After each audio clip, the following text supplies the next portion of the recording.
Alô, amigos, bem-vindos ao Gente que Fala ao vivo, de meio-dia a 1 pela rádio Trianon, AM 740 São Paulo, Rádio Universal, AM 810 Santos e AltV, www.altv.com.br, com reapresentação às 6 da tarde. Estamos também na TV Guarulhos, canal 20 UHF, canal 3 da NET em Guarulhos. Nosso blog, gentequefala.com.br, nossa página Facebook, /programa Gente que Fala, o Twitter, @GenteQueFalaM, o WhatsApp, 974012235, chat no site da AltV, ainda um telefone que fica à sua disposição, é São Paulo 11-5052-6622. Conosco hoje, Nef Tales. Prazer tê-lo aqui, Nef. Prazer é todo meu estar aqui presente mais uma vez no programa Gente que Fala, dividindo a mesa com grandes amigos, intelectuais, né? E a você, Zancopé, mais uma vez, está dividindo com você também as informações que são hoje polêmicas e chegaremos nelas. Chegaremos nelas. Valmir Leôncio da Silva. Leôncio, prazer tê-lo aqui. Eu que agradeço, muito obrigado pelo convite. E, como disse o nosso nobre ex-vereador e ex-secretário de Transporte, Nef Tales, é muito bom estar participando de uma mesa tão boa assim no dia de hoje. Você é coordenador da Escola de Contas do Tribunal de Contas de São Paulo, correto? Isso. E também conselheiro do Conselho Regional de Contabilidade. Exatamente, que agrega cerca de 140 mil profissionais de contabilidade no estado de São Paulo. Anunciei corretamente? Exatamente. Eu me perco. Como eu anuncio aqui? Marcos Calazans. Queridão! Obrigado, viu? Obrigado pelo convite. Estou morrendo de saudade de todo mundo. Na verdade, é muito simples anunciar Marcos Calazans aqui na Rádio Trianon, na AltV. Aliás, um abraço para os ouvintes da Trianon. Estou morrendo de saudade de todo mundo, mas já já a gente está de volta, né? Todo mundo cobra, pergunta sempre de você, por onde anda o Calazans? Hoje eu posso responder, está aqui conosco no Gente que Fala. É muito bom ter uma família como a nossa, não é? Sim, sem dúvida. É isso mesmo. César Calegari, que bom tê-lo aqui, César. Prazer é meu, prazer ver todos aqui na mesa, particularmente te encontrar aqui, Zancopé. Você tem um currículo muito intenso, assim como todos os que estão aqui. Deveria anunciá-lo só como sociólogo, César Calegari. O que mais que eu acrescento? Sem esse. Depois que eu deixei a Secretaria Municipal de Educação aqui no começo do ano, aqui de São Paulo, eu voltei a lecionar, né? Que maravilha! É um grande prazer. E também voltei também ao Instituto Brasileiro de Sociologia Aplicada, que é uma instituição de ensino, pesquisa e consultoria que nós fundamos há muito tempo e estamos aí animados. Você também é membro do Conselho Nacional de Educação, isso é isso? Mesmo, é isso? Conselho Nacional de Educação, inclusive, que tem hoje uma meta, um desafio enorme, construir as novas diretrizes, a base curricular nacional comum para a educação básica brasileira. Nós estamos trabalhando muito nesse grande desafio. Quando a gente anuncia que o Calegari é membro do Conselho Nacional de Educação, eu pergunto para você, e onde é que se chega junto com Pátria Educadora, esse Conselho Nacional de Educação?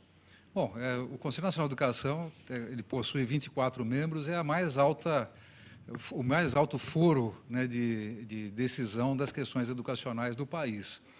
E, enfim, nós estamos aí, entre os elementos aí do projeto Pátria Educadora, é uma reforma curricular grande, importante, que o país precisa ter.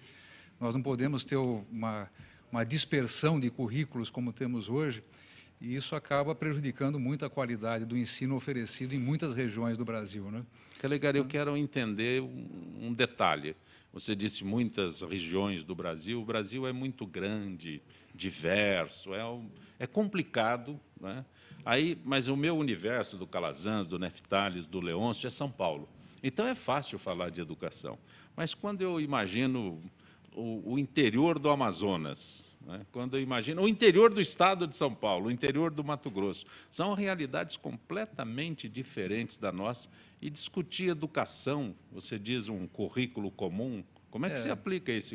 Eu não estou falando lá em cima, né? Estou falando embaixo, né? Do básico. Tá, quando você define uma base curricular comum, você define, na realidade, os direitos de aprendizagem. Quer dizer, você está estabelecendo que, mesmo uma criança que mora no interior de Alagoas, com condições muito precárias de vida, né, de família e tudo mais, essa criança tem o mesmo direito que uma criança que mora no Rio de Janeiro, em São Paulo, em Guarulhos, enfim.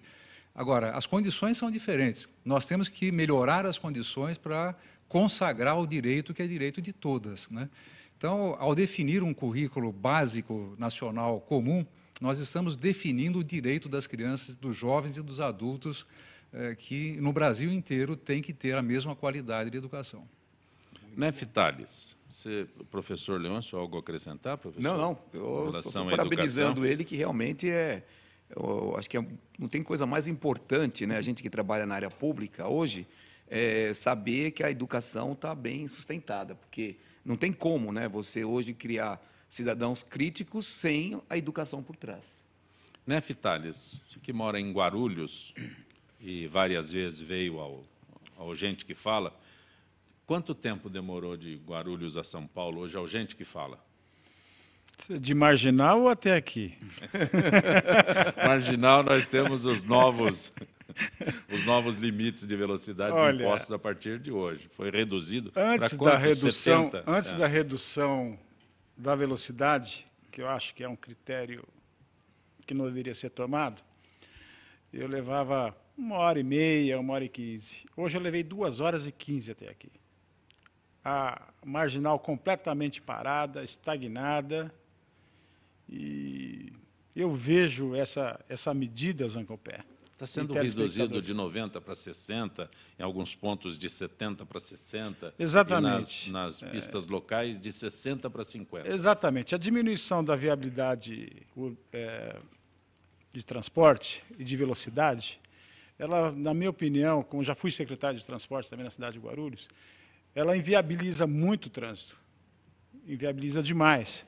Tanto é que eu até penso que essa medida é uma medida sem tato. A medida sem tato, essa medida, prestada aí pelo nosso secretário de transportes do município. Porque deveria ter feito os estudos, né, analisado a velocidade de fluxo de mobilidade. Isso eu acredito que não foi feito. Eu acredito que nós teremos um caos muito maior por esses dias que virão ainda nas marginais da nossa cidade, de São Paulo, da capital de São Paulo. Calazans, Leôncio, Calegari, algum de vocês passa pela marginal? Eu, às vezes, passo. Ontem, eu vim do interior e acabei pegando a marginal. Ontem não estava valendo, mas evidentemente que nós no carro, eu resolvi vir na nova marcação da quilometragem. Rapaz, é um absurdo o tamanho, mas é um negócio tão fora de propósito, está escancarado que é uma atitude feita para passar a mão na grana da gente. Primeiro, vai encher todo mundo de multa, porque é impossível. Segundo, não vai atender com a carteira, com a habilitação mais, porque vai todo mundo perder a habilitação. Então, você fica absolutamente claro que é uma atitude, uma ação para arrecadar dinheiro, só isso. Qual é a justificativa para você, com uma frota de automóveis hoje, perdão, que o Brasil tem, de carros modernos e tal, você tem que andar 50 por hora na marginalzinha e a 70 ou 60 por hora na outra? Não cabe. Não tem o menor sentido. Eu não sei, as atitudes que a gente percebe dos gestores aqui da prefeitura são coisas que não têm o menor cabimento. Você fica pensando, você fala, não sei de onde que esses gênios tiram essas ideias. Estão acabando com a cidade. Eu nunca vi a cidade de São Paulo tão suja, não é? Emporcalhada. Você tem um contingente de pessoas com problemas psiquiátricos, de zumbis pela cidade, que é uma coisa... Eu nunca vi isso. Mas o que faz com ele? Trata, pô. Pega, leva para tratar. Não é? Então, é uma cidade jogada. Vai para o centro. Eu tive quinta-feira no centro da cidade. É uma coisa impressionante. A Paulista, rapaz, que é um cartão de visita de São Paulo, dá vergonha. Muitos estrangeiros ali passando, eu fico com vergonha. Não tenho o que fazer, fico com vergonha. E o que eu não entendo é o Ministério Público absolutamente calado. Está tudo bem, pode tudo, fazem tudo, e está tudo certo. É uma vergonha o que está acontecendo aqui em São Paulo. Preciso sair em defesa aqui da... Faz favor. Quer esperar Vai o ser Leôncio difícil, hein? manifestar? Leôncio também não passa pela Marginal. Não, não passo, mas a gente tem a oportunidade de passar, geralmente, os finais de semana, à noite, né? O que dizem aí que, principalmente, o problema da quilometragem marginal é o problema de acidentes. Mas o que a gente percebe, que a gente vê, é que os acidentes, normalmente, eles ocorrem na madrugada, né? Geralmente, é o pessoal que vem alcoolizado, as pessoas que vêm à noite, alguns que atravessam a Marginal Tietê, a Marginal Pinheiros, pela própria Marginal, quer dizer, não usam um viaduto, não usam uma passarela, apesar de ter poucas passarelas, né? Então, a questão é a seguinte, o motorista que está lá o dia inteiro, que passa ali trabalhando, que vai e volta do serviço ou para a escola, geralmente esse motorista ele não é o causador de acidentes. O causador de acidente realmente são outras pessoas, são as pessoas que vêm alcoolizadas, as pessoas que atravessam a Marginal imprudentemente e as pessoas que fazem como aquele caminhão que fez a semana passada, que subiu a caçamba e parou toda a Marginal. Quer dizer, então a gente vê que o que acontece normalmente são por poucos, né? Quer dizer, então não justifica, no meu ponto de vista, a diminuição da quilometragem na Valmir, Marginal. mas eu colocar um atento aqui, se você vê o fluxo de veículos, a quantidade que circula na Marginal, se você colocar em percentual os acidentes, relação, é né? mínimo. É mínimo. É mesmo, mínimo. É mínimo. É Não mínimo. justifica. Então, os acidentes que nós vimos, que nós mais vemos na Marginais, é acidente de motos que não respeitam. Esses, sim, correm para cima e para baixo da maneira que eles acham que devem fazer. E vão continuar correndo. E vão continuar. E não não vai só mudar. nas marginais, E né? não vai mudar isso. Então, eu acho que isso daí, realmente, eu tenho que concordar,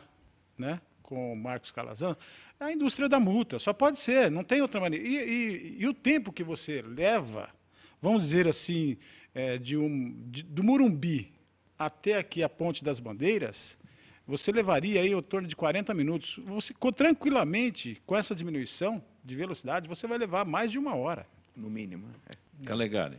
Bom, eu ando bastante pela Marginal. Com que né? você não concorda? A redução da velocidade ou Não, está correto com a quando eu cidade olho, que não está... quando eu entro na Marginal, Ele não concorda com nada do quando que eu eu preciso falei. ir para o interior, saio da minha casa e pego a Marginal do Tietê, em geral, ou do Pinheiros, e posso andar a 70 km por hora, eu ponho minhas mãos para o céu. Quando eu posso, na Marginal local, andar a 50 km por hora, eu falo, meu Deus, que maravilha que está. Tá, vamos colocar as coisas aqui como elas são, né? Pode ser que essa alteração de primeiro dia, segundo dia, primeiros dias dessas regras de velocidade, isso pode estar dando uma consequência grande. Agora, a Marginal não anda, meus camaradas. Você parece que não... Mas quando anda, você quando não consegue anda, andar não 50 faz por hora. nenhuma. Quando Imagina. antes você percorrer a Marginal, que tem cerca de 20 quilômetros, com 70 km por hora ou 50 km por hora, você vai ganhar quanto? 7 minutos? Mas não é 5 isso, minutos? não é isso. Bom, Os carros modernos nem conseguem andar mais a 50. Mas, que carro, outro dia eu vi uma reportagem aqui que mostra que um carro, numa das marginais, foi flagrado a 250 km por hora. Mas aí é Bom, outro horário? assunto. Deve ter sido de madrugada. Né? Exatamente. Deve ter sido de madrugada, Que é porque o que o certamente... Leôncio colocou, os acidentes são na Bom, mas de madrugada. qualquer forma, eu gostaria de dizer o seguinte, acho que houve estudos, né, esse processo da Marginal, pelo menos todos nós lemos os jornais, e houve vários estudos relacionados a muitos acidentes, não só de motos, né? E as pessoas, os técnicos do CET, né, não é uma questão política, mas os técnicos demonstram que diminuição do limite de velocidade pode preservar vidas, né? Então, eu vejo que nós precisamos ter um pouquinho de paciência. Pessoalmente, eu não gosto de tantas regras. A cidade está ficando com excesso de regras. E outro dia eu ouvi também um comentário de um especialista nessa área de trânsito que diz o seguinte, é muito importante que, para que um trânsito numa cidade grande flua, que haja um certo nível de desregulamentação. Regulamentar demais, ou seja, as pessoas ficarem com muito medo de fazer certas coisas, o tempo inteiro botar pé no breque e tudo mais, isso mais complica do que ajuda o trânsito nas grandes cidades. Então, em relação à Marginal, eu queria dar esse contraponto do que o Calazans falou, mas em relação a muitas regras no trânsito da cidade de São Paulo, eu acho que isso tem complicado. Nada mais, cara? Não, eu acho que Eu só está acho certo. que a velocidade real ela vai Sim. cair para 30. Porque o cidadão, quando vê o O radar. radar, ele não passa 50. Quando vê o aviso. Ele vê o aviso, ele já cai para 20, ele está quase parando. Passou o radar, ele acelera. O grande problema é esse, então vai parando tudo para trás. Isso Agora, o César falou tocou num assunto importante. O paulistano, fundamentalmente, vive sob uma pressão muito grande diária. Sobre todos os aspectos. A luta do dia a dia está cada vez mais difícil. E essa história de você ficar colocando essas regras, essas coisas todas, isso dá um estresse geral. Geral. Imagine, vocês vão ver, pior que daqui uma semana, ninguém mais vai respeitar 50, vai todo mundo para o dane-se. Porque é impossível, é impossível. Então são atitudes que bate para a gente, para a maioria do povo, que é mesmo para faturar, é para fazer dinheiro, é para aumentar o caixa, é isso. Neftales, tem filiação partidária, Nef? Qual é o teu? Não, por enquanto eu estou sem partido. Sem partido. Calegari teve 2 mandatos como estadual, é isso? Pelo PSB. Pelo PSB, Isso, e não está Partido afiliado. Socialista. Não, eu já dei minha Leôncio. cota de contribuição nos partidos políticos. Calazans, nem vou perguntar Ah. se você está afiliado. Filiada, não, sou corintiano só. Isso é bom. Tem 2 aqui.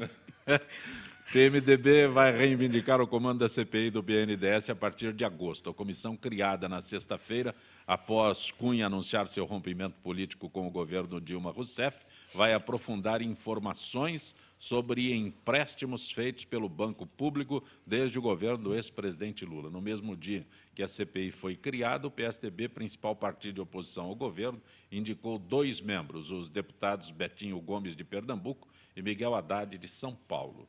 Calegari, você que conhece o parlamento, o que significa isso? Eu acho que atitudes como essa... Bom, primeiro que em relação à CPI, a pergunta é por que o presidente da Câmara já não tinha aprovado essa CPI antes? Já que ela estava sendo pedida, estava na gaveta por quê? Para tentar fazer algum tipo de ameaça? Acho uma coisa muito feia, né? Agora, em relação à BNDES, especificamente em relação a isso, nós temos que lembrar que o BNDES é um banco, né, de desenvolvimento, é um banco que outros bancos, que faz o que muitos outros bancos não fazem, né? Por exemplo, pode arriscar certos empréstimos para certas empresas que, eventualmente, podem até não dar certo. Então, é muito importante que essa CPI, que vai ser instalada sobre o BNDES, ela possa verificar tudo que o BNDES contribuiu para o desenvolvimento, tem contribuído para o desenvolvimento do país, é um banco importantíssimo, né? Agora, eu aqui no que diz respeito à questão política, eu fico sempre vendo que parece que nesses instantes se esquece do país, né? Nós estamos vendo a atitude de um presidente de poder, né? É o presidente do Congresso Nacional, presidente da Câmara dos Deputados, numa atitude que de briga, né? de querer ir à forra do governo, como se, inclusive, se o governo Dilma estivesse fazendo investigações em relação a ele. Quem está fazendo isso é a Polícia Federal, que é uma polícia do Legislativo Federal. O que é isso? E querer ficar fazendo esse tipo de ataque utilizando CPIs. Poxa, vamos pensar mais no nosso país, que está precisando de mais coisa do que esse tipo de comportamento. Calazans, está tão apreensivo. Não é apreensivo. Essa história toda não tem santo nem coroinha. Ninguém é santo nessa brincadeira. Evidentemente que o presidente da Câmara está querendo dar uma desforra mesmo no governo da presidente Dilma. Esse é um fato. Nesse momento, a liberação dessa CPI do BNDES acho que faz bem para o Brasil. Até porque, aonde você mexe, tem porcaria. Aonde você mexe?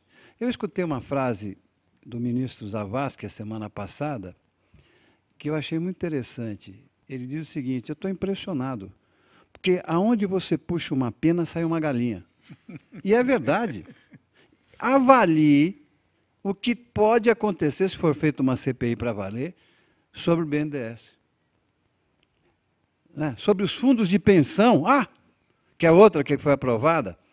Então, o Brasil está passando um momento crítico. O povo desesperançoso. você não tem perspectiva, você não vê perspectiva. Eu pergunto, me digam um político que pudesse assumir o país hoje para fazer com que voltasse para nós todos aqui a esperança. Eu tenho alguma dificuldade, e acho que a maioria terá. Então, é um momento muito difícil. Conseguiram, não destruir, porque não vão destruir o Brasil nunca, mas levar o país para um local, para um embuste, que é uma coisa horrorosa. Tem gente que acha que nós vamos passar mais 3 anos e meio. Eu fico torcendo para que nada disso aconteça e que o país consiga uma solução intermediária muito antes disso, para que volte a esperança ao povo brasileiro. O que eu vejo aí é uma queda de braço do presidente da Câmara dos Deputados, porque realmente ele foi ameaçado pelo governo pelo que ele andou fazendo, pelas votações na Câmara Federal, contrária ao que o governo queria. Então, eu acho que sim, que foi um modo de retaliação junto a essa situação, que é a investigação e a delação contra o Cunha, um sinal para ele, olha, você também tem o rabo para fora da janela. Mas, nesse confronto, eu acho que quem perde, na minha opinião, é o governo. Quem ganha é a população. Por quê? Se essa CPI realmente for, como diz o Calazans, a fundo, abrir essa caixa do BNDES, nós vamos ver, com certeza, um escândalo muito maior do que o Petrolão. Porque este banco patrocina, e é patrocinado, já foi patrocinado, África, Cuba, Venezuela, e hoje nós vemos o nosso país sofrendo com pequenos empresários que tentam uma aprovação de um projeto dentro do BNDES e não consegue. Então, eu vejo isso aí, essa briga, sim, não faz bem para o país, não faz. Mas eu acho que é positiva. É como se fosse um machucado. Ela tem que inflamar para que ela saia. Eu acho que a inflamação está aí. E eu acredito, eu vejo com bons olhos isso, desde que isso não passe a ser uma rixa, né, entre poderes e entre partidos. Leônidas. Eu só vejo positivamente. Eu acho que cada vez que você levanta um assunto na mídia, que você tem algum tipo de prova, algum tipo de questionamento a respeito de qualquer área de atuação do governo, seja ela municipal, estadual, federal, eu acho que tem que ser investigado realmente para que mostre, né, se realmente não existe nada, mas se tem alguma coisa, que apareça. Então, acho que é importantíssimo, isso eu acho muito bom. Agora, lembrando uma coisa que acho que é importante todos nós aqui nos lembremos, né? Uma coisa é o Tribunal de Contas, ou os tribunais de contas fazerem o acompanhamento das coisas, enfim, os órgãos de controle. Agora, nós todos sabemos que o parlamento é um órgão político, né? Alguém aqui tem alguma dúvida, né, que esses assuntos, quando você instala uma CPI, não tem um propósito de natureza política atrás disso? Claro que tem. E nós temos hoje, no país, o país conflagrado politicamente. Felizmente, nós não temos um nível de conflagração como tem outros países que vão à guerra e tal. O nosso processo de conflagração é dentro das balizas da democracia. Mas vamos sempre nos lembrar, investigar ou fazer CPI do BNDES ou de qualquer outra coisa na Câmara Federal é jogo político. Agora, o Calegari tem toda a razão no que ele falou. É um jogo político mesmo, não tem a menor dúvida. Agora, por outro lado, o país também já não aguenta mais esses TCUs da vida, né? Os quadros montados para tomarem conta das contas municipais, estaduais e federais são ridículos. É ridículo. É gente patrocinada pelos próprios. Até essa semana teve um problema com o filho de um presidente, sei lá do quê, de um tribunal qualquer desses aí. TCU. Do TCU. Então, é outra coisa que a gente tem que aproveitar essa confusão toda e acabar mudando isso tudo. Não tem o menor cabimento. Não é? Você eleger, o governo eleger quem é que vai cuidar das contas dele. É o fim do mundo. O Calegari, Rosa do Cambuci Qual a estimativa do atual número de analfabetos em nosso país? Rosa do Cambuci. Nós temos cerca de 12 milhões de analfabetos absolutos e aproximadamente uns 38 milhões de analfabetos funcionais. Acabamos de saber do resultado da Avaliação Nacional de Alfabetização e mostra uma realidade muito preocupante, viu, Zancopé? Mesmo no estado de São Paulo, 30% das crianças que chegam ao 3º ano do ensino fundamental chegam depois de 3 anos de escola sem saber escrever. Né? E em estado, eu até citei Alagoas, mas podia falar do Maranhão ou do Pará, esse número de crianças, ou percentual de crianças que não sabe escrever, chega a 70%, quando elas deveriam estar alfabetizadas. Né? Qual é o termo que você usou? São não sei quantos milhões de analfabetos absolutos e qual é o outro termo? Funcionais. São aquelas pessoas que, embora esse que você está citando aí, que chegam ao 3º ano sem saber escrever. Esse é um caso sério, porque uma criança que não é alfabetizada no momento certo, no momento adequado, ela carrega déficits educacionais para o resto da sua vida. Né? Por isso que nós construímos, quando eu trabalhei no Ministério da Educação, o Pacto Nacional pela Alfabetização na Idade Certa, para garantir que todas as crianças, sem exceção, sejam alfabetizadas até os 8 anos de idade. E essa avaliação, que acabou de ser revelada, ela mostra que nós temos muito que trabalhar ainda. Resolver o analfabetismo é fechar a torneira do alfabetismo, né? Do analfabetismo. Então, garantir que as crianças todas estejam alfabetizadas é a melhor maneira de atacar esse problema crônico que o Brasil carrega, que é o analfabetismo. Eu gostaria de fazer uma pergunta aqui para o Calegari. No sentido da pós-graduação, vocês também cuidam da pós-graduação, não? No Conselho Nacional de Educação, Isso. Sim, também. Porque me parece que cortaram as bolsas, né, da pós-graduação em 2/3, quer dizer, eu estava lendo uma matéria agora esse final de semana, no sentido de que nós vamos parar com a pós-graduação no Brasil para o pessoal carente, quer dizer, é uma coisa importantíssima, né, a se dizer, porque não tiver pós-graduação, você não tem a educação continuada e você não tem o pessoal que vai, os cientistas mesmo, que vão discutir, que vão pesquisar, fazer pesquisa em cima da legislação. Então, é muito importante pensar também não só no ensino fundamental, que eu acho que é o básico de tudo, mas também continuar investindo na pós-graduação. Mas a pós-graduação é mantida pelas universidades públicas em geral, né, e algumas particulares, e com bolsas da CAPES, que apoiam algumas coisas. E essas bolsas da CAPES não estão tendo corte. Quer dizer, o MEC, de fato, recebeu um corte grande, mas essas bolsas da CAPES estão sendo preservadas. O básico tem corte. Quem já passou pelo básico está isento desse corte. Não, mas no caso do... Calazans, esse é maravilhoso. Calazans, Oi. O Igor Alves de Itacoaxetuba, né?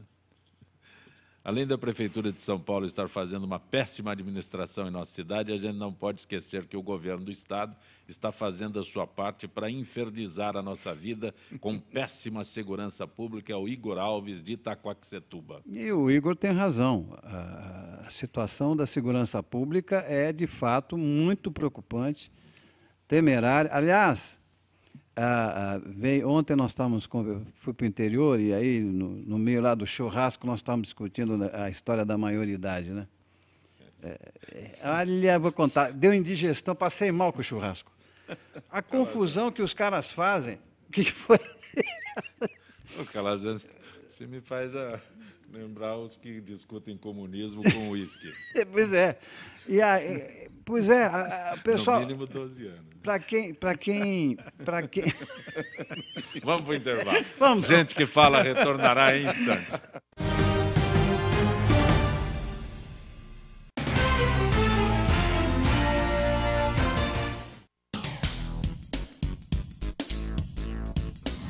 Sim, meus amigos, muito prazer, eu sou Sérgio Oliveira e estou aqui para lembrar vocês que toda segunda-feira, 9 horas da noite, eu estou aqui na TV da internet com o Futebol Alternativo TV.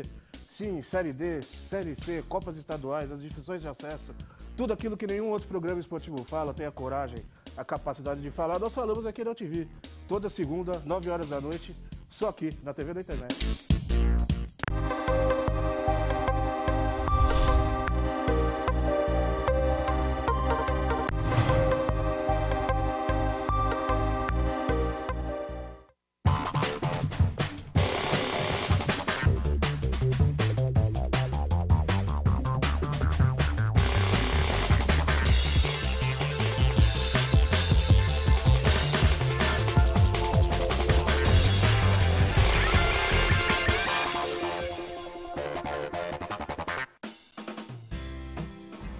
Você já ouviu falar na Lei de Zoneamento? Ela está em discussão na Câmara de Vereadores e existe para planejar melhor a nossa cidade. Definindo como vai ficar a sua rua, o seu quarteirão, o seu bairro, dizendo onde pode ter comércio, moradia, emprego ou áreas verdes. Quer saber mais? Acesse o nosso portal. Participe, uma cidade melhor também passa pelas suas mãos.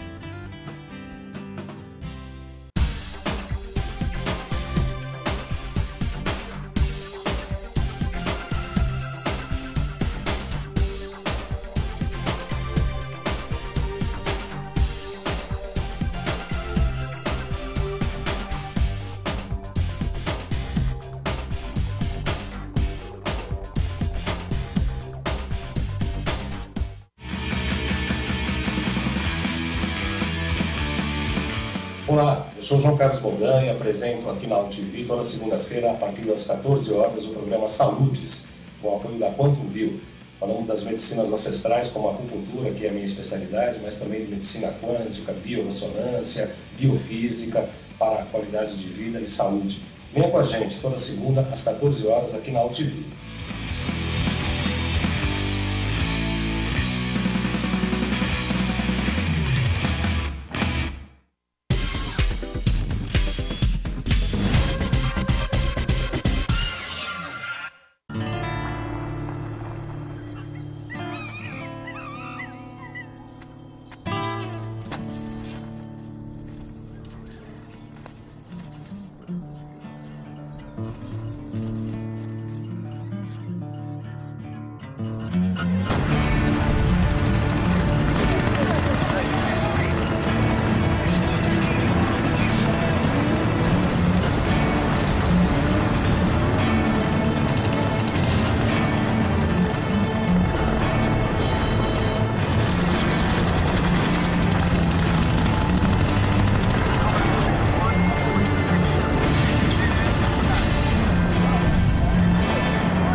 Você está acompanhando Gente que Fala pela Rádio Trianon, AM 740 São Paulo, Rádio Universal, AM 810 Santos, AltV, www.altv.com.br, com reapresentação às 6 horas da tarde, também a TV Guarulhos, canal 20 OHF, canal 3 da NET em Guarulhos, e acompanhe o nosso blog, gentequefala.com.br. E conosco hoje, Neftales, Marcos Calazan, César Calegari e o Valmir Leôncio da Silva, que é coordenador da Escola de Contas do Tribunal de Contas de São Paulo. Você trouxe aqui Contabilidade Pública para Municípios. Isso. Esse é o livro que vende mais que a Bíblia?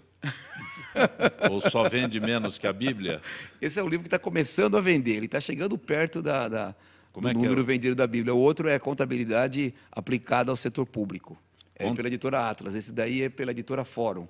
É uma coleção... É Contabilidade Pública para os Municípios. Isso. O outro que está quase empatando com a Bíblia, como é que chama? Não, é esse daí, Contabilidade Aplicada ao Setor Público. Aplicada ao Setor Público. Isso. Você me confunde, eu já não conheço nada de contabilidade. É que os dois são contabilidade, mas esse esse aí é mais específico para os municípios, é uma coleção que nós estamos fazendo contas públicas pela editora Fórum, que está sendo lançada agora com vários temas, licitação e contratos, controle interno, perguntas e respostas a respeito da administração pública e esse de contabilidade. Você trouxe aqui uma relação de audiências públicas. Outro dia a gente conversou sobre audiências públicas para a elaboração da proposta de lei orçamentária. Que convocação é essa? O que é? Que programação é essa? O administrador público, nós estamos falando aqui só administração pública. A administração pública, para ela poder andar, poder caminhar, ela precisa arrecadar e gastar, né? Arrecadação e gasto, que é isso que movimenta a administração pública. Então, a administração pública ela tem que fazer o seu planejamento, que se dá, como diz a própria Constituição Federal, artigo 165, através do plano plurianual, que depois tem a LDO, e a partir da LDO faz-se a lei orçamentária anual. E a lei orçamentária anual, por força da lei de responsabilidade fiscal, ela tem que ter a participação popular. Então, como é que a população participa? A população participa mostrando quais são as necessidades dela em seus bairros e, a partir disso, o governo incorpora essas necessidades no orçamento, que vão ser realizados no ano seguinte. Então, eu estou trazendo aqui, né, que está no site da Prefeitura de São Paulo, que no dia 25 de julho vai haver essas audiências públicas nas 32 subprefeituras do município de São Paulo. Então, a população... Como é que é o acesso? Nós estamos aqui o que é? Aqui é Ibirapuera, é isso? Não, é. Como é que é essa talvez aqui é a nossa Vila Mariana. Vila Mariana. Vila Mariana. Como é que eu aqui na Vila Mariana, como é que eu fico sabendo quando será? Entra no site da subprefeitura, por entrar no site da subprefeitura Vila Mariana, pode ser direto no site da subprefeitura, direto na internet, ou entrar no site da prefeitura, e no site da prefeitura você procurar a subprefeitura Vila Mariana. E na Vila Mariana você vai verificar que dia 25/7, das 9 às 11 horas, vai ter audiência pública para saber as necessidades locais.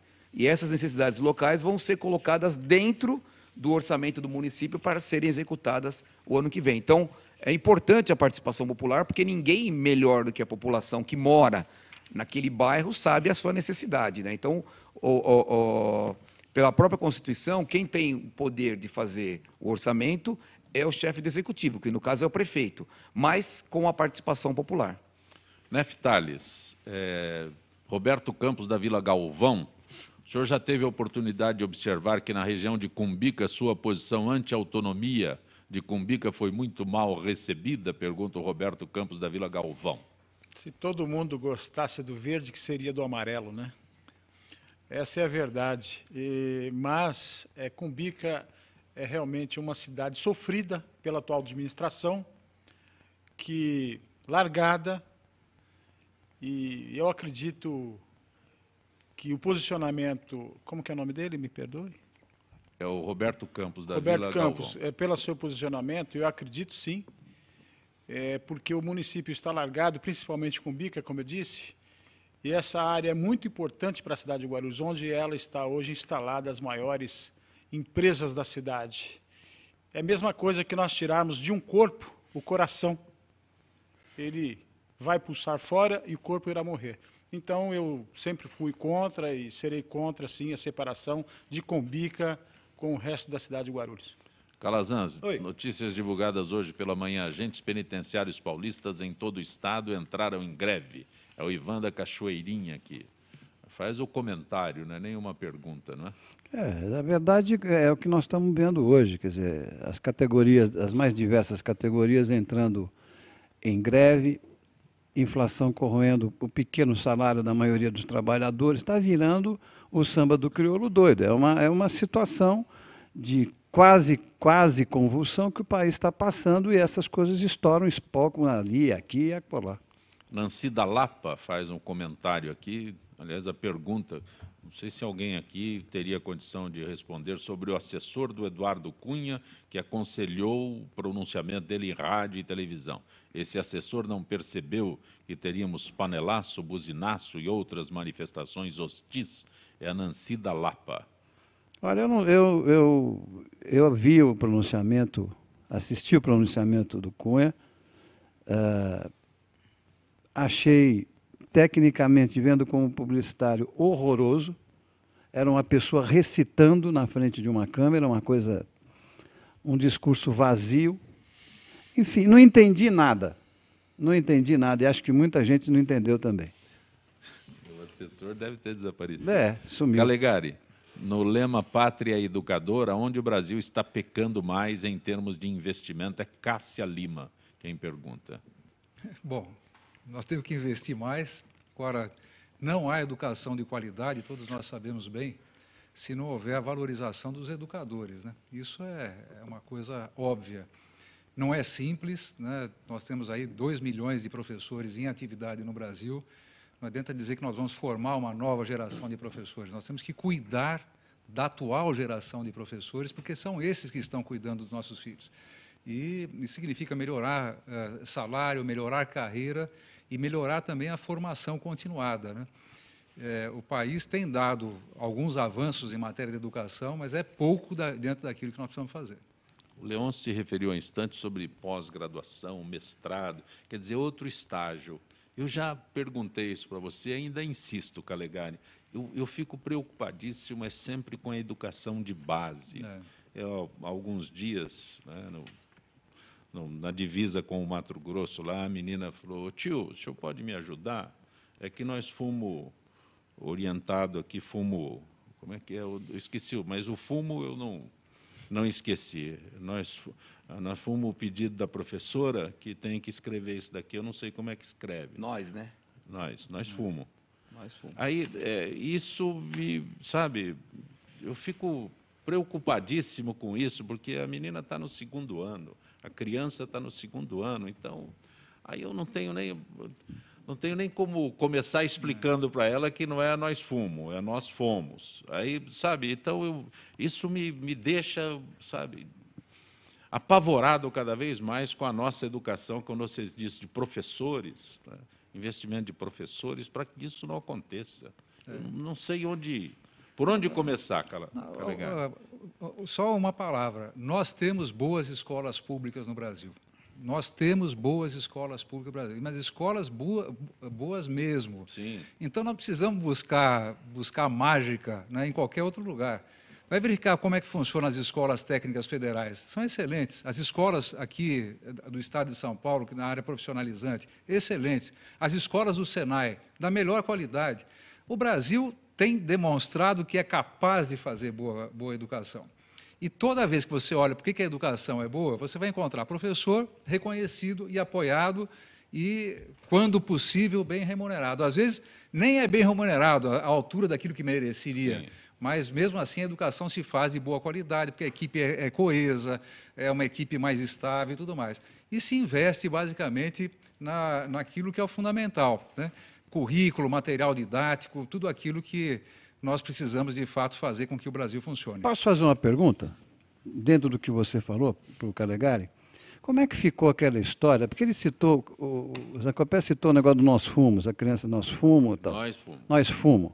Como é que ficou a história da não repetência nas escolas? Aquela genialidade que alguém criou, que não podia repetir a criança, porque não, você vai perder a vontade de ir na escola. E se criou um problema imenso. Eu estou dizendo isso porque eu e minha família, nós cuidamos de 12 crianças durante 10 anos, oriundas da FEBEM. 10 anos, não foram 2 dias. E a grande maioria, depois de todo o sacrifício, era nós fumo. Porque não podia repetir na escola, eu nunca entendi isso. Não, a criança vai desistir, você vai ter... Como é que ficou essa história, Calegari? Continua isso? Em muitos lugares, continua. Aqui na cidade de São Paulo, eu tive a honra de coordenar um movimento que está ainda sendo implantado, de colocar o fim na aprovação automática das escolas do município de São Paulo. O município acabou essa confusão, acabou, então? Né? E isso é muito importante, porque a cultura, você tem toda a razão, a cultura da não reprovação acabou criando uma espécie de descompromisso geral. Claro, Quer dizer, o aluno não estuda porque não está...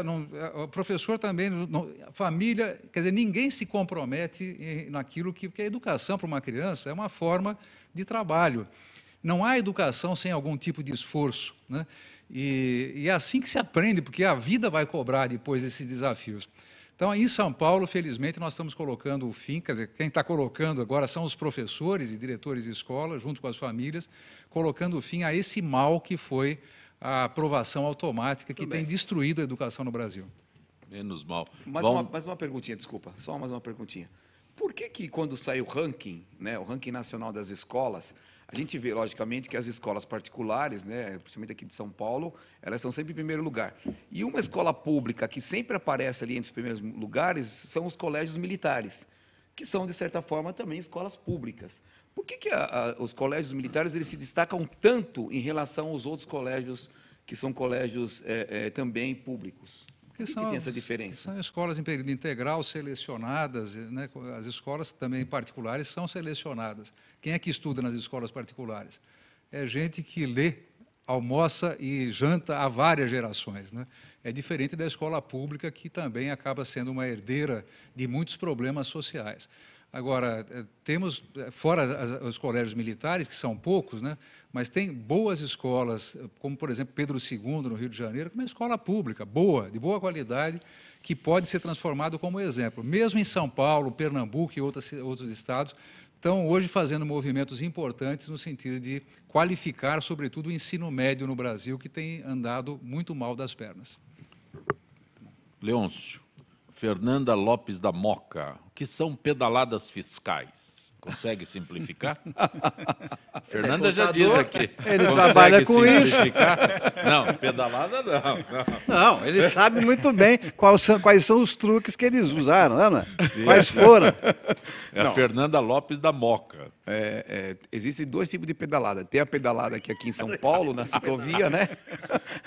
Aquelas pedaladas que são dadas na ciclovia, mas as pedaladas fiscais que estão falando, que está tanto na mídia aí, né, que o Tribunal de Contas da União está citando aí, é justamente o retardo de repasse, né, ou não repasse das contribuições de benefícios sociais, previdenciários, aos bancos públicos e bancos privados, para eles repassarem para as pessoas, para o Bolsa Família, etc. Então, o que acontece? O governo ele segura o repasse que deveria ser feito nas datas não são feitas nas datas. Esses repasses sendo segurados, os bancos continuam obrigados a fazer esse pagamento. Então, a administração pública não repassa o valor, o banco faz o pagamento e, com isso, fica dinheiro no caixa, um dinheiro, de certa forma, ilusório, né? Porque ele não existe, né? Então, na realidade, o governo, com isso, ele segura mais dinheiro em caixa e, com isso, ele aumenta o seu superávit, né? Então, o que é o superávit? É o dinheiro que fica para pagar os juros da dívida. E, se ele repassar o dinheiro, ele não vai ter dinheiro suficiente para pagar os juros da dívida. Então, ele segura esse repasse e, segurando esse repasse, é como se estivesse obtendo uma operação de crédito, que é o empréstimo, né? Mas o não é obrigatório feito pelo governo. Ele não é obrigatório por lei esse repasse? Sim, obrigatório, porque senão seria uma apropriação indébita. Então ele cai em improbidade administrativa. Sim. É aquela coisa, o que o Tribunal de Contas da União está dizendo, né? Porque deveria ser feito o repasse não foi feito, tanto que o Tribunal de Contas da União está dando um prazo de 30 dias, né, para o governo federal dizer o que aconteceu, né? Porque não pode ficar com dinheiro segurando, assim como uma empresa. Esse né? prazo está vencendo agora, acho que essa semana. Exatamente, me parece que é dia 17 foi dia 17 ou dia 18, mais ou menos. É agora esses dias que está vencendo o prazo. Eu só gostaria de entender, porque o advogado-geral da União, Luiz Inácio Adams, afirmou que os atrasos nas transferências do Tesouro Nacional a bancos públicos, essas pedaladas fiscais a que você se recebeu... Públicos e privados, né? Também ocorreram em governos anteriores ao da presidente Dilma. E aí ele voltou a pedir um debate técnico sobre o tema. É sempre a mesma resposta, né? Ah, o cara lá fez também, o outro fez o quê? Então não tem nada, está tudo certo. O país resolveu pôr um ponto final, ou 3 pontos, não sabemos, nessas muitas histórias, inclusive nessa. E isso vai acontecer. Queiram ou não queiram. Fica ligado, esse negócio é educação, não é contabilidade. Mas, Zancopé, de que maneira eu vejo isso? Eu vejo isso um desvio, hoje, de investigação e de foco. Porque a situação ela é tão polêmica e tão complicada para o governo da presidente Dilma, que nós vemos essas pedaladas fiscais obrigatórias, que deveriam ser pagas, como administrativamente tem que ser paga, e caindo na improbidade administrativa, se não me engano, acho que no Decreto-Lei 201/67, se não me engano. Isso. Está no livro dele. Leandro. É isto? É. Por favor, obrigado. Então, ela vai com certeza responder isso se o Tribunal de Contas aqui rejeitarem as contas, que tudo indica que será. Veja bem. Não é bem rejeição, é um parecer desfavorável. Quem dá a rejeição seria o Legislativo. Mas veja bem, o Legislativo hoje é o Cunha que já rompeu. Nós temos os senadores hoje que estão apanhando pela investigação comandada pelo senhor Janot, né? Que é o candidato novamente à reeleição pela Dilma. Não, mas não é isso. Não, pera um pouquinho. Não, é a reeleição pela Dilma. É uma reeleição, não da Dilma, não da Dilma. Precisa esclarecer aqui o nosso então, ouvinte. Então eu vou esclarecer melhor. Não é então, a Dilma. A Dilma apenas nomeia aquele que for escolhido em primeiro lugar entre os promotores de justiça federais. Sim, ele nomeia, mas quem aprova? Os promotores de justiça, ela tem sempre nomeado o primeiro da lista. Sim, César, eu concordo com você, mas veja bem, quem é que aponta, fala, olha, eu quero esse cidadão, eu quero este ministro, eu quero... Ela conduz. Agora, quem aprova é o Senado. Aí eu te pergunto, o Senado vai aprovar o nome de Janot novamente? Então, está havendo um conflito, na minha opinião, me perdoe, na minha opinião, que eu vejo aí, é realmente um desvio de foco do que está acontecendo no país. Então, vamos bater naquele lado, que vamos amortecer essa situação e tirar o desvio do foco da presidente. Agora, se tiver que cumprir a lei no pé da letra, nós teremos aí, com certeza, mais uma situação dificílima para a presidente Dilma. Antes disso tudo, posso? Por favor. Antes disso tudo, eu não me conformo no seguinte. Acho que não precisava nada disso. Acabamos de ter uma eleição agora, 6 meses atrás. Essa senhora, para nos convencer de que ela deveria receber o voto de cada um, contou e jurou uma série de informações. Tudo mentira. Em qualquer país minimamente sério, essa senhora já teria saído do posto dela e eu não sei se não estaria presa. Ninguém fala nisso. Soa como uma coisa absolutamente normal. Como normal? Como é que é normal? Uma pessoa que quer conquistar o seu voto vem para a rede cadeia de televisão durante o prazo de uma campanha, mente o tempo todo, fala que vai fazer A e faz B o tempo inteirinho. E fica o dito pelo não dito. Só esse fato já teria que impugnar ela como presidente. Só isso. Eu não consigo entender essa história toda, de achar que isso é normal. Não é normal. Calegari, especificamente, lógico que eu estendido aos outros, mas onde você esteve na Assembleia Legislativa de São Paulo, foi aprovada a compra de 56 carros executivos para deputados e funcionários de alto escalão. O edital diz que a aquisição será feita através de pregão eletrônico no dia 27. A empresa que, bom, aí é sobre a concorrência e tal, mas cada carro deverá custar ao Estado mais de R$82 mil. Aí tem revisão e tudo mais. Só vai ficar gente sem carro, com esses 56 carros. Quem que será que está sendo preterido aqui? Porque são 90 deputados. É que tem havido, eu suponho que tenha havido compras intermediárias aí, né? Em períodos intermediários. Bom, o simpático aqui seria dizer o seguinte: olha que absurdo, o país em crise, deputado comprando carro e tal, e eu não sou deputado há muito tempo e nem você, até porque não vai ser mais? Nem filiado a partido eu estou mais, né? Não, agora é sério, não vai ser mais candidato? Não, então, continua esse meu assunto. Partido é a educação. Ótimo, pronto. Ótimo. Continua. Agora, eu sei que os deputados de São Paulo andam muito, e o trabalho deles basicamente é no interior, ou quando não é interior, na Grande São Paulo, e a maneira deles se locomoverem é um veículo, né? Não precisa ter absolutamente nada de luxo, mas precisa ter segurança, né? E, então, enfim, se os carros estão velhos, acabam ficando, inclusive, com uma manutenção muito cara, às vezes justifica, né? Eu não conheço o assunto, né? Mas quando fui deputado há muitos e muitos e muitos anos atrás, recente, não é? Eu lembro o que era andar com umas latas velhas, arriscando a vida e tendo uma despesa de manutenção muito alta. É verdade. Se esse fosse o problema, o Calegari tem razão. Não é fácil. A gente tem que defender aqui o trabalho do deputado, do vereador. Rapaz, a turma trabalha mesmo. Essa história de achar que todo mundo é vagabundo, isso é conversa. Trabalham mesmo e usam muito automóvel. Evidentemente que o carro chega uma hora que começa a abrir o bico mesmo, né? Eu não vejo nenhum problema em você trocar a frota desses deputados. Agora, o que está acontecendo hoje é uma tendência assim, no sentido de não comprar, e sim alugar os veículos. Isso é uma tendência que está havendo, porque você alugando o veículo, você tem o seguro da empresa, você tem as manutenções feitas pela empresa e você está sempre com o carro mais atualizado possível. Então, uma tendência hoje na administração pública é ter esses veículos alugados, terceirizados. Além da reposição, né? Além da Imediata, reposição de qualquer problema, exatamente.